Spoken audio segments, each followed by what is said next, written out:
You were born inside a machine, not metaphorically. The Forge world was a single continuous industrial system, and the hive forge spires punched through the cloud layer and kept climbing. The foundry floors ran without stopping. Hammers, plasma cutters, conveyor chains, the hiss of coolant through pipes as wide as corridors. It was the only acoustic environment you had ever known, and you slept inside it every night. You were 7 when you understood the sound wasn't just noise. There was a pattern in it. The press cycled after the cutter paused, always by the same interval. Coolant flow spiked every 17 minutes. You were sitting on a grating above the secondary fabrication hall, legs dangling over 50 meters of organized industrial chaos, and the listening felt like understanding a language nobody had taught you. Your overseer found you there 2 hours later. She didn't send you back to the dormitory. She sat down next to you on the grating and asked what you heard. You told her the press cycle, the coolant interval, the call and response between machines that had been running in sequence long enough to develop something resembling rhythm. She made a notation on her data slate without comment. 3 weeks later, you were transferred to the Acolyta intake. That was how it started. The cult Mechanicus didn't recruit the way the Imperial Guard recruited. No quota. No draft notice pushed under a dormitory door in the early hours. The cult identified, observed, and selected, and what it selected for wasn't strength or willingness to die. It was the capacity to see a machine as a thing with logic rather than just a thing with function. Most people saw a fabricator and understood it made parts. You saw the dependency chain, the tolerances, the way a 2-micron deviation in one axis would propagate through 6 downstream steps and show up as dimensional variance in the finished casting. You hadn't been taught this. You had noticed it, which was a different and more useful thing. The intake assessment was efficient. Pattern recognition, data retention, cognitive baseline. A sequence test, 14 mechanical patterns, identify the underlying rule. You got 12 right.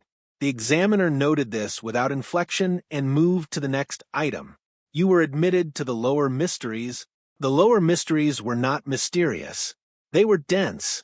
10,000 years of accumulated Mechanica scholarship compressed into a structured curriculum, delivered by tutors who mix low Gothic linguotechnies and binary cant depending on which encoded the content most efficiently. You learned to read a machine's state by its output sound. You learned the maintenance sequences, the ritual language that framed technical procedures as institutional acts, because the cult had determined long ago that framing maintenance as a structured right produced better practitioners than framing it as labor. You also learned, through observation rather than instruction, that the senior tech priests never discussed the relationship between the ritual sequences and the mechanical outcomes in any direct way. The procedures were real. The results were real, whether the ritual framing caused the outcomes or simply organized practitioner attention toward the operations that produced them was a question the cult had officially categorized as settled. The evidence suggested it was more complicated than that. You filed this under things to examine later in private notation because you had been on the Forge world long enough to know that some lines of inquiry were acceptable and others weren't, and the boundary between them wasn't always visible until you had already crossed it. Your first augmentation was the mechadendrite port, standard procedure for early Acolyta years, connection points at the base of the skull and along the spine, enabling data link with cogitative systems and the harness that would accumulate over the following decades. The surgery was performed by a senior tech priest whose own hands were mechadendrites. The anesthetic was complete, which later procedures would not always provide because the cult's position on pain was that it was data and discarding data was wasteful. You woke up with the ports already humming at the edge of perception. A faint awareness of nearby active systems like peripheral vision for electromagnetic signatures. The foundry sound had texture now. The machines weren't just patterns anymore. They had a presence. Your mentor came to check the integration. Optical implants, servo arm replacing her right shoulder entirely, precision tools at the terminus. She asked if the integration was stable. You said yes. She asked what you were currently perceiving. You described the nearest cogitator, its processing load, its exchange frequency, a slight cooling degradation running 4 degrees above optimal that would need maintenance within 3 operational cycles. She didn't say good. She said, logged. You understood immediately that this was the same thing. The cult had a phrase, flesh is weak, not a complaint, a design critique. Biological tissue fatigued, operated within narrow temperature tolerances, required constant chemical maintenance, degraded with age in ways that no amount of care could fully arrest. Replacing it with engineered systems addressed each of these constraints with measurable specificity. The question was always pace and proportion. Some tech priests augmented quickly, reasoning that every remaining biological component was a liability to be resolved. Others moved slowly, from institutional caution or something the cult didn't have a clean doctrinal term for. You moved at the pace your mentor recommended, which was measured and deliberate. She had 90 years of practice, mechanical lungs, reduced digestive functions supplemented by chemical intake, partial cognitive substrate replacing biological neurons in layers accumulated over decades. She communicated in short declarative statements packed with technical subtext that took 2 years to fully parse. She never told you to go faster or slower. She showed you her own augmentation sequence and the reasoning behind each decision, and let you draw the conclusions yourself. You drew them. You kept them in private notation. The Ingenseer posting wasn't a promotion. A promotion was hierarchical. A posting was a function assignment, and Ingenseers maintained equipment for Guard and Navy units in the field. Most senior tech priests considered the work unglamorous, field conditions being what they were, the practitioner spending the majority of time in close proximity to burning metal and personnel who asked operational questions at the worst possible moments. You found it clarifying. A tank running for 6 continuous days without maintenance had a different signature than the same model sitting at optimal calibration in a depot. The degradation patterns were a language once you learned to read them. Coolant loss at a specific bearing. Firing rate variance from shell feed fouling correlated to ambient humidity in ways that weren't in any manual but were consistent enough to predict.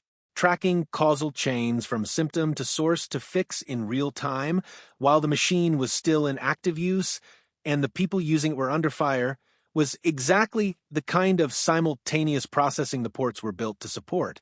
Biology alone couldn't have done it. The augmentation made it possible.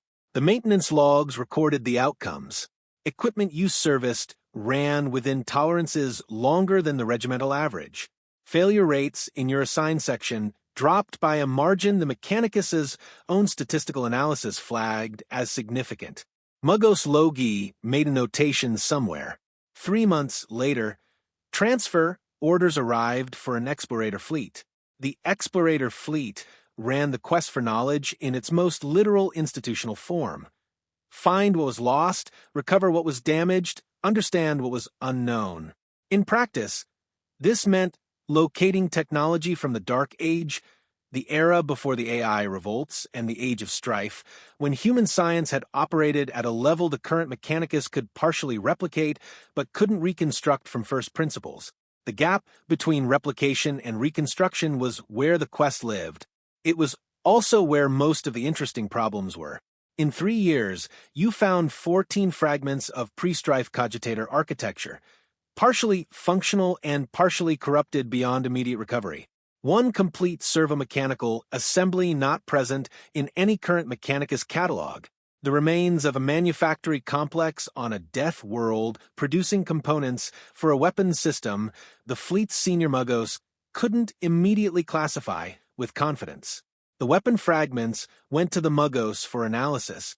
The cogitator fragments went to Lex Mechanics for data recovery work. The servo assembly you disassembled yourself over 4 weeks, producing a complete structural and functional map of every component and the dependencies between them, working inward from the exterior housing to the core drive mechanism in the order that preserved the most diagnostic information. The Mugos Explorator reviewed the documentation and assigned you a new designation, Mugos Aspirant, the lowest rank of the ruling priesthood, the beginning of the long middle of a tech priest career, which could run to centuries if the augmentations held and the work remained productive. Specialization was required at the Muggos level. The orders of the high-tech arcana divided practice into distinct disciplines.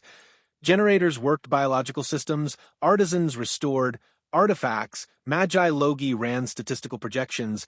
Magi Reductor specialized in reducing fortifications to rubble with the thoroughness of people who had made a career of it.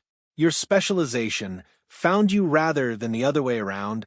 The right of clear thought, standard at the Muggos level, replaced one hemisphere with cognitive augmentation to suppress what the cult called irrational cognition. Emotion broadly, intuitive leaps that couldn't be traced back to data chains, the residue of biological architecture that predated optimization. After the right, your processing speed on technical problems increased measurably. Several categories of data you had flagged for later examination dropped in priority. Not deleted, reduced in queue position, the way a low-priority task gets deferred when higher-priority processing demands the available bandwidth. This included the notation from your third acolyte a year about whether the maintenance sequences caused their effects or merely organized practitioner attention toward the operations that produced them. The notation was still there. It was further down the queue than it had been by a distance that the augmentation had introduced and that you had not chosen independently. You filed this specific observation into the notation itself and moved on to the next item. The Forge world, you were assigned as a full Muggos produced armored vehicle components for the Astra Militarum and maintained a secondary research division for theoretical work. You worked in the research division on machine spirit stability under extended combat conditions.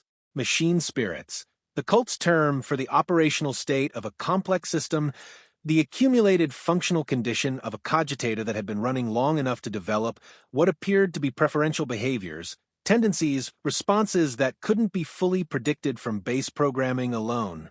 Whether machine spirits were a genuine phenomenon or a useful model for cogitator behavior too complex to otherwise characterize was, again, officially settled. The private notation remained. It had company now. What you could measure was concrete. Tanks that had been through extended combat showed measurably different behavior patterns than the same model fresh from a depot and never tested under fire. The differences weren't random. They were consistent within individual units and varied between units in ways that correlated reliably with each unit's specific operational history. Documenting these patterns, building predictive models for how a given unit would behave under specific conditions had direct application for maintenance scheduling and deployment planning. The data was clean. The theoretical implications were where the complications started. You produced papers. The reviews were mixed. And the critical ones were less about the data than about the framing, which gestured toward questions the cult preferred not to formally open. You revised the framing to be less provocative while leaving the data intact, keeping the implications present for anyone who read carefully and removing them from the surface for anyone who didn't. This took about 18 months to develop as a skill. It was, somewhat against expectation, easier after the right of clear thought than it had been before, which you also filed in the private notation without immediate analysis. By 30 years as a full Muggos, your biological component had reduced to roughly 40% of original mass, and most of that 40% was heavily augmented in parallel with the remaining tissue.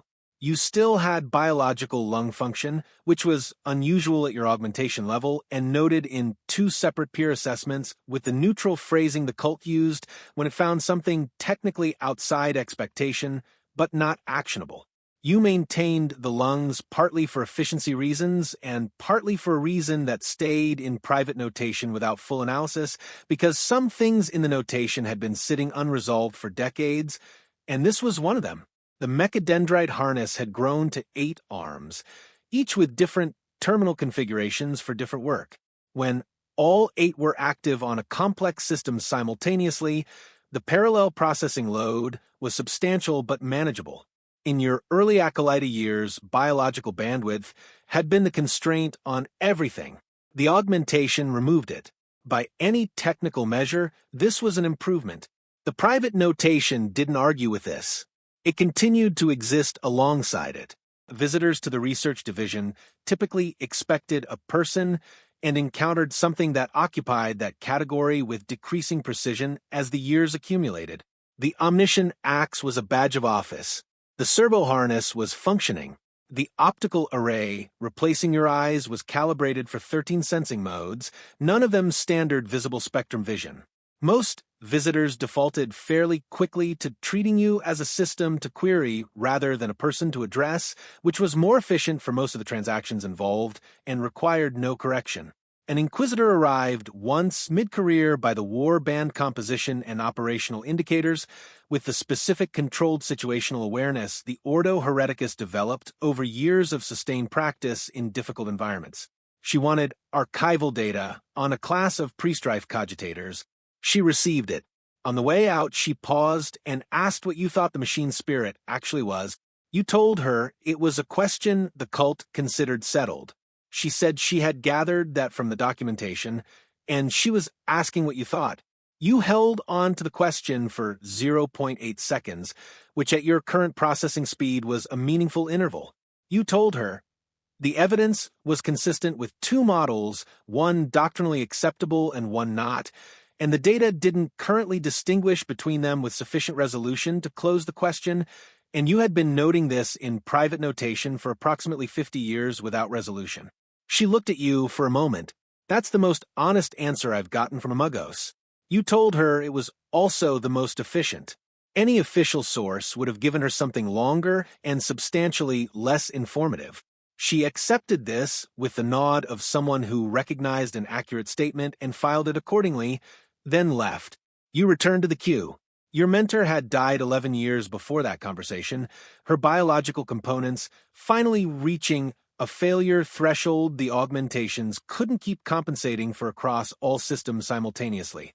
Her data archives transferred to Mechanicus records. Her augmentations went to salvage assessment. Her private notation was cleared according to standard protocol, but you had flagged it for review before the clearing ran. Among other things, it contained her own version of the question about the maintenance sequences. She had asked it 50 years before you had framed more carefully and documented more systematically, concluding with a remark you later arrived at independently through separate lines of reasoning. The evidence does not distinguish between the models, and the cult prefers it that way, and this preference is itself data. You copied the remark into your own notation. You cleared her archive as protocol required. You moved to the next item. When the Tyranid incursion came, 3 jumps away, and escalating by weekly reports, you didn't deploy with the Scutarii. Your function was research, but the engagement generated a problem that was yours to solve. Certain Tyranid bioforms were disrupting machine spirit stability in affected units, and the mechanism wasn't understood well enough to counter. You spent 6 months on it, working with captured bioform material and the maintenance logs of every disrupted unit from the initial engagement. The mechanism was eventually characterizable. Specific bioelectric emissions from certain organism classes interacted with cogitator architecture to produce false state readings, corrupting the unit's operational record and causing behavioral instability as the system tried to reconcile inconsistent data about its own functional history. The countermeasure was a filtering protocol. You documented it and disseminated it through Mechanicus channels to every fleet operating in the affected sectors. Units in subsequent engagements showed 0 instability of the same class. The Fabricator General noted the contribution in the formal record, which in Mechanicus terms carried the weight of institutional recognition the cult didn't express through other channels. You processed it as a data point indicating continued functional alignment with the quest for knowledge and returned to the queue. The Forge world had a sound different from your birth forge, but organized by the same underlying logic: fabrication running in sequence, coolant cycling at intervals, the call and responsive systems operating in long-established dependency chains. You had been listening to it for 30 years, and there was still a pattern in it you hadn't fully mapped, which was not a problem. That was the nature of complex systems at the depths that actually hold attention. The further down you go, the more there is. You were still listening.